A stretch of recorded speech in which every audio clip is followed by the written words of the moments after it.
Hello, brothers, and welcome. Today we are going to analyze the congregation's Bible study together with you. October 6 to 12, 2025. Let's begin by analyzing. Lesson 24. They broke their promise. Let's start by answering the questions from the paragraphs. What did the Israelites do while Moses was away? While Moses was away on the mountain for 40 days, the Israelites became impatient and asked Aaron to make a god for them. Aaron collected their gold, melted it, and made a statue of a golden calf. The people then said that this idol had brought them out of Egypt, and they began to worship it with singing, dancing, and a celebration. By doing this, they broke their promise to worship only Jehovah and fell into serious disobedience. Let's move on to the next question. What did Moses do when he came back?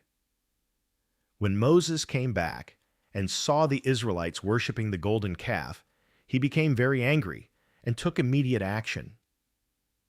He threw the stone tablets to the ground, breaking them as a sign that the people had broken their covenant with Jehovah.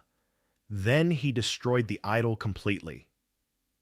Moses also confronted Aaron about allowing such a serious sin, and later went back up the mountain to plead with Jehovah to forgive those who were still willing to obey. His actions showed deep respect for true worship and strong leadership in defending Jehovah's name. Let's move on to the next question.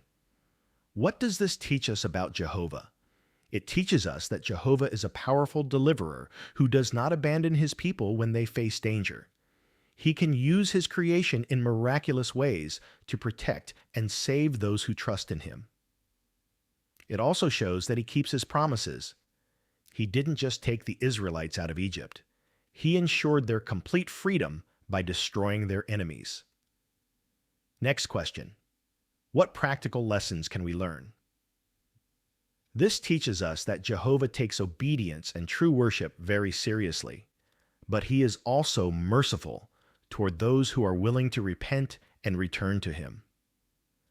Although the Israelites had broken their promise and committed a serious sin by worshiping the golden calf, Jehovah didn't destroy them all.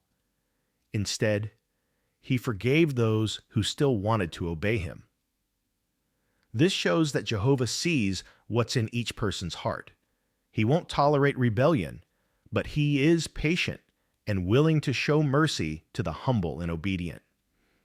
Now we move on to the analysis of Lesson 25, a tabernacle for worship. First question, what did Jehovah tell Moses to build? Jehovah told Moses to build a tabernacle, a special tent where the Israelites could worship him while traveling through the wilderness. It was designed to be portable, so it could be assembled, taken down, and carried as the people moved from place to place. The tabernacle would serve as a center for true worship and a reminder that Jehovah was living among his people and guiding them on their journey. Next question. What responsibilities did Jehovah give Aaron and his sons? Jehovah gave Aaron and his sons the responsibility of serving as priests to care for the tabernacle and offer sacrifices on behalf of the people. They were in charge of maintaining the place of worship and performing the offerings that helped the Israelites stay in a clean standing with Jehovah. Aaron was appointed as the high priest, and only he was allowed to enter the most holy and only once a year to offer a sacrifice for his sins, the sins of his family, and the sins of the entire nation. Let's move on to the next question. What does this teach us about Jehovah? This teaches us that Jehovah values organized, respectful worship and wants to be close to his people. He gave detailed instructions for how the tabernacle should be built and used, showing that worship should not be done carelessly or in any way we choose. Jehovah also showed that he was present with his people by filling the tabernacle with his glory and guiding them with a cloud. This reminds us that Jehovah is not a distant God. He wants to dwell among those who worship him with sincerity and obedience. Next question. What practical lessons can we learn? One practical lesson we learn is the importance of supporting Jehovah's worship with a willing and generous heart. The Israelites gave their best materials and skills to build the tabernacle, showing that true worship involves giving of ourselves, our time, resources, and abilities, joyfully and voluntarily. We also learn that Jehovah blesses unity and organization in worship, and that he notices and values each person's contribution. Just as the Israelites followed the cloud to know when to move, we too should be attentive to Jehovah's guidance through his organization and be ready to act when he leads us.